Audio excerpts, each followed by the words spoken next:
bem-vindos à nossa conversa de hoje. Temos um material aqui que nos propõe uma ideia bastante provocadora sobre geografia sagrada, né? Exato.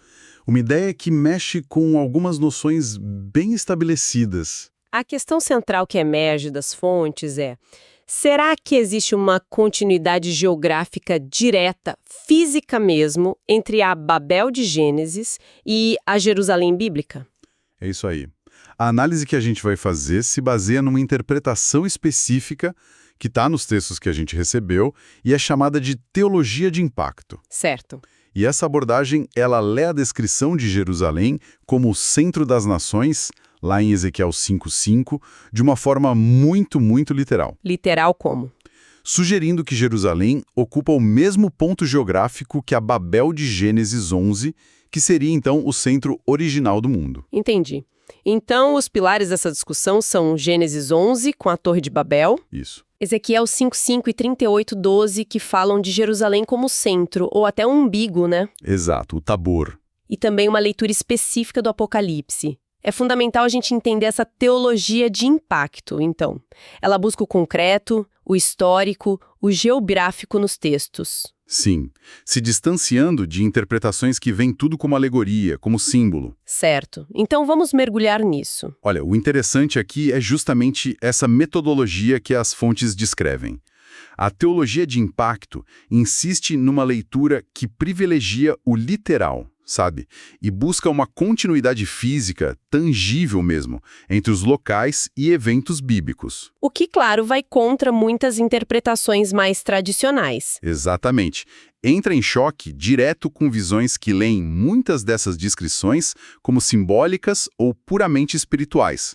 É uma perspectiva que, assim, reconfigura bastante a nossa compreensão de lugares como Babel e Jerusalém. Faz sentido. Vamos começar por Babel, então.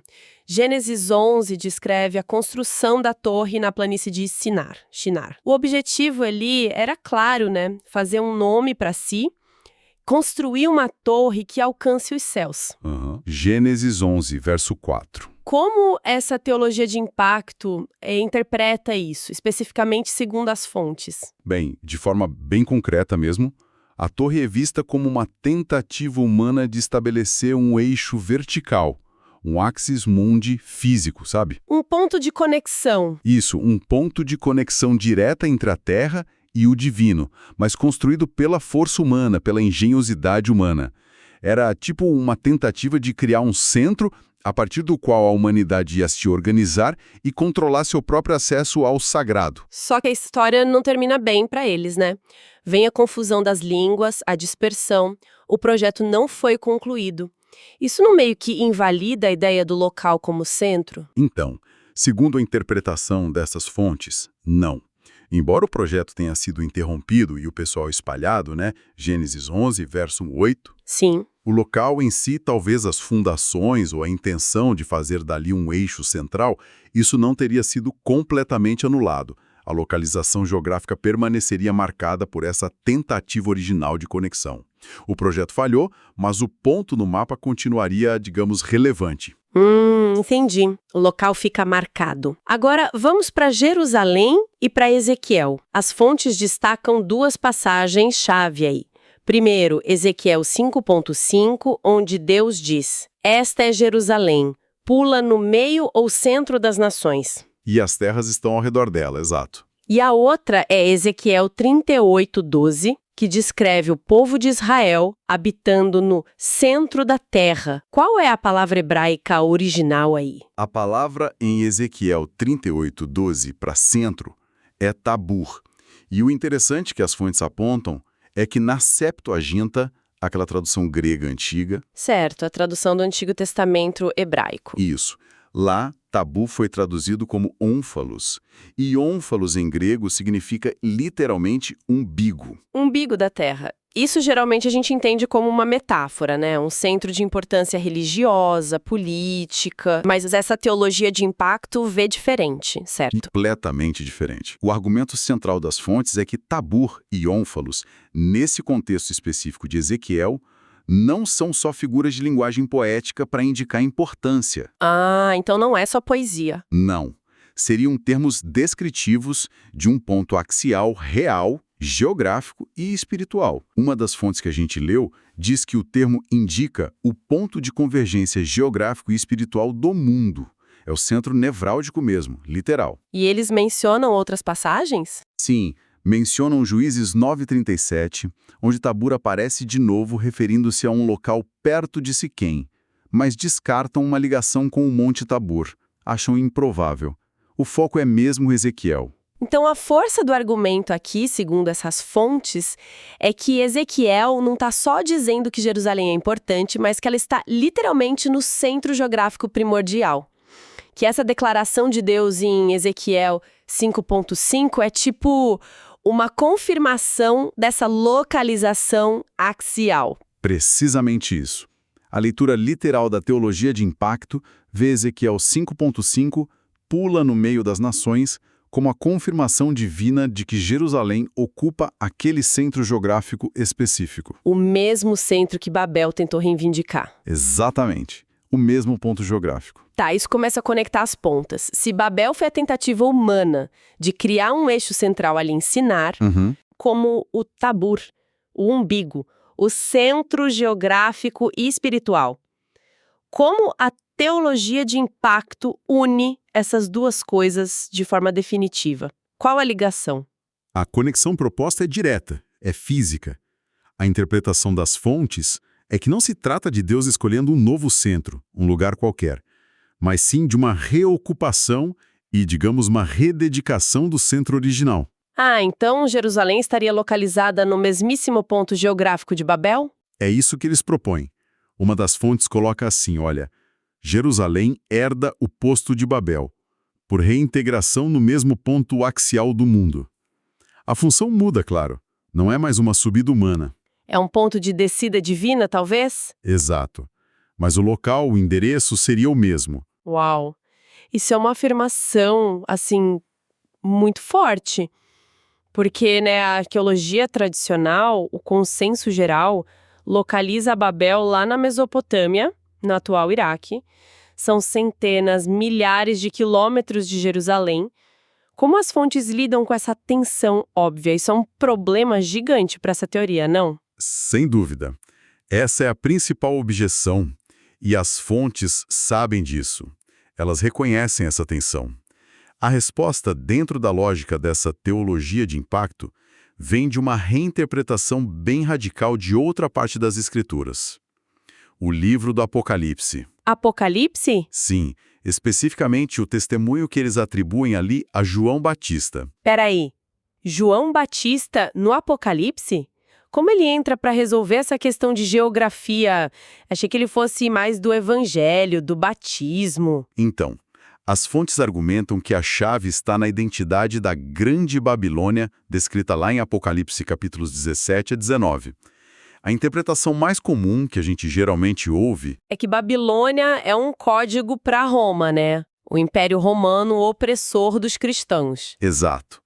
Mas a teologia de impacto defende que João Batista não estava usando código nenhum. Ele estaria, na verdade, identificando a Jerusalém terrestre do tempo dele. A Jerusalém que existia na época dele. Sim, a cidade que tinha reconstruído o templo, que se via como o centro do mundo.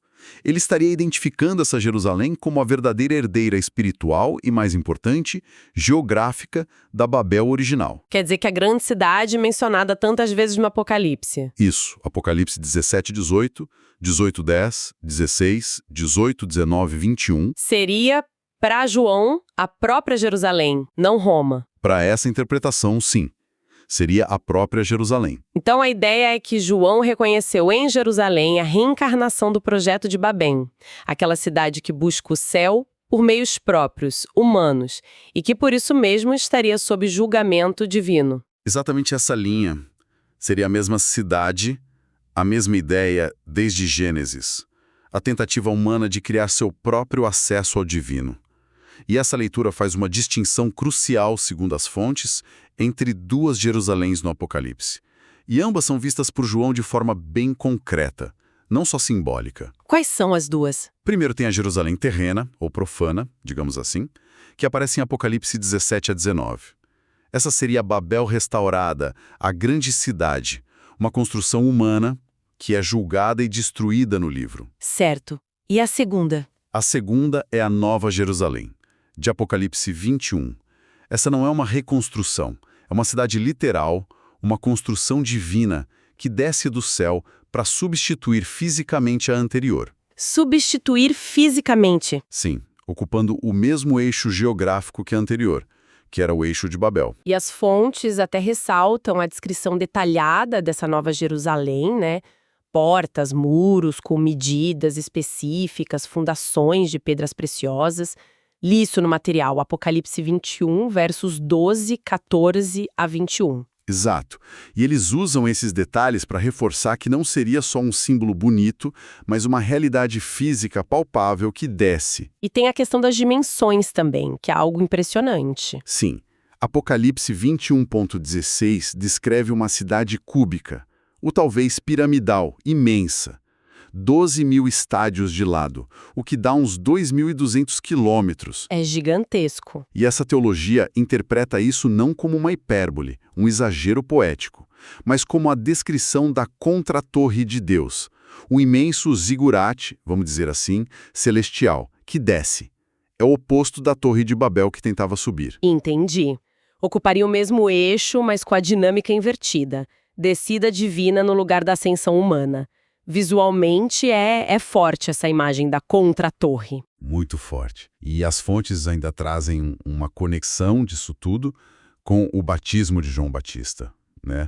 Como que o batismo entra nessa história toda. Sim, a interpretação deles é que o batismo de João, que acontecia ali no Vale do Jordão, geograficamente perto de Jerusalém. E, portanto, dentro dessa área que eles identificam como o antigo terreno de Babel. Exatamente. Esse batismo também representaria essa inversão de dinâmica. Em vez de tijolos subindo para alcançar o céu... É a água que marca o lugar. Isso. E o ponto crucial, em vez do homem tentando forçar a subida, é Deus quem desce, como o Espírito Santo descendo sobre Jesus em Mateus 3,16 no batismo dele. Ah, então quando o texto diz que os céus se abriram no batismo de Jesus...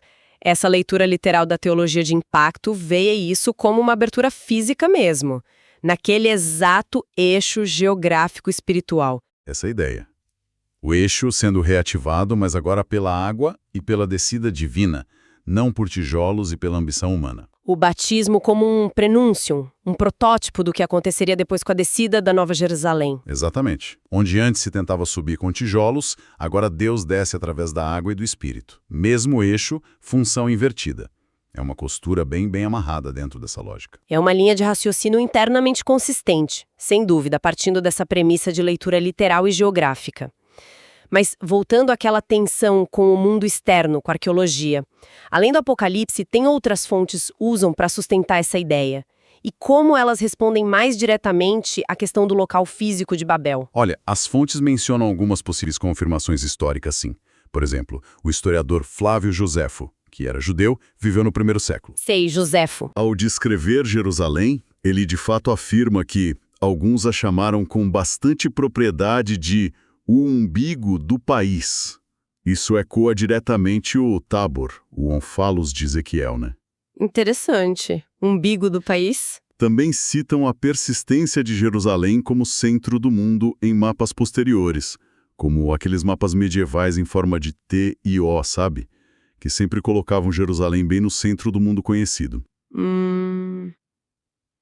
Mas isso ainda não resolve o conflito direto com as escavações lá na Mesopotâmia, que apontam para lá como o local de Babel, Ur, Ereque, cidades de Gênesis 10 e 11. Não resolve diretamente. A posição da teologia de impacto, pelo que a gente viu nas fontes, é que ela prioriza o que considera ser o testemunho inspirado e ocular de João Batista no Apocalipse e essa exegese bem literal de passagens como as de Ezequiel. Então, o texto bíblico interpretado dessa forma tem mais peso que a pá do arqueólogo para eles. Basicamente, sim.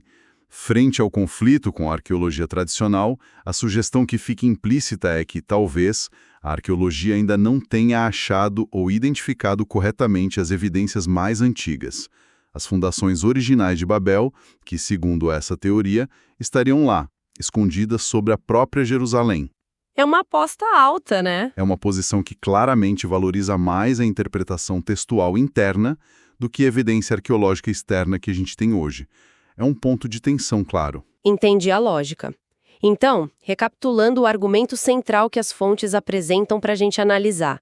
A descrição de Jerusalém, por Ezequiel como o centro ou umbigo, tabur, da terra, não seria só uma metáfora de importância. Correto. Para a teologia de impacto, lida literalmente, essa passagem confirma uma continuidade geográfica direta com a Babel de Gênesis, que seria o centro original. Jerusalém estaria fisicamente no mesmo local. Exatamente. E o testemunho de João Batista no Apocalipse é visto como a chave para validar essa visão. João identificaria Jerusalém do tempo dele como a grande cidade, a nova Babel, destinada ao julgamento. Antes de ser substituída pela nova Jerusalém que desce do céu naquele mesmo eixo geográfico. Perfeito. Essa é a linha de raciocínio. Então, o que tudo isso significa na perspectiva dessas fontes? Qual é a grande imagem?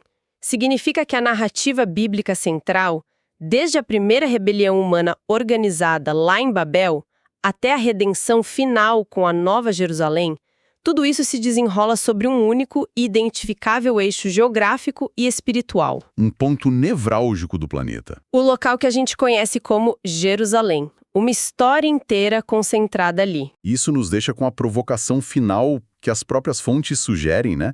Se essa continuidade física e espiritual entre Babel e Jerusalém for real, como essa leitura propõe, o que será que ainda pode estar escondido sobre as camadas e camadas de história, de pedra, da Jerusalém que a gente conhece hoje? É uma pergunta e tanto. Uma das fontes chega a especular que homens com percepção acima da grande plateia de aplauso começarão a encontrar as peças de todo esse quebra-cabeça dentro de Jerusalém. É quase um convite à investigação, né? É uma ideia que desafia muitas convenções, sem dúvida nenhuma, mexe com muita coisa. Com certeza.